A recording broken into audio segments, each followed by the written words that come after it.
US లో killer వేల్ exhibition అయితే జరుగుతుంది. ఆ ఎగ్జిబిషన్ చూడడానికి అక్కడుండే పబ్లిక్ చాలా హెవీ క్రౌడ్ తో వచ్చి మంచిగా ఎంజాయ్ చేస్తారనమాట. ఆ కిల్లర్ వేల్స్ చూసి అవి ఎందుకంటే అంత ఫ్రెండ్లీగా అయితే ఉంటాయి.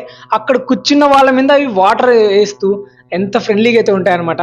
అలాగే ఉండే ట్రైనింగ్ ఇచ్చే వాళ్ళు కూడా మంచిగా హ్యాపీగా దాంట్లోకి జంపింగ్ ట్రైనింగ్ అయితే ఇస్తుంటారు. 4 years నుంచి కంటిన్యూస్ గా ట్రైనింగ్ అయితే ఇస్తుంటారు అనమాట. దాని మీద తప్పుడు ప్రచారం అయితే వచ్చింది. అది ఏంటి అంటే అక్కడుండే వేల్ ఒక అమ్మాయి మీద దాడి చేసిందని మొత్తం ఫేక్ న్యూస్ అయితే ప్రచారం అయితే అవుతుంది. అదంతా తప్పుడు ప్రచారం అనమాట. ఎందుకు తప్పుడు ప్రచారం అంటున్నామంటే అక్కడుండే గవర్నమెంట్ దాని మీద పరిశీలించగా అదంతా ఫేక్ న్యూస్, తప్పుడు ప్రచారం అని చెప్పేస్తున్నారు అనమాట. అదంతా ఒక ఏఐ ద్వారా జనరేట్ చేసి ఆ వీడియోని అయితే పోస్ట్ చేశారని చెప్తున్నారు. నిజమే ఇదంతా. ఈ ఏఐ వచ్చినప్పటి నుంచి జరగలేనిది కూడా జరిగినట్లు ఊహించుకొని మొత్తం ఏఐ జనరేట్ చేసి ఇస్తుంది అనమాట. ఇవన్నీ ఫేక్ న్యూస్ నమ్మొద్దు. మన ఛానల్ ఎవరైతే కొత్తగా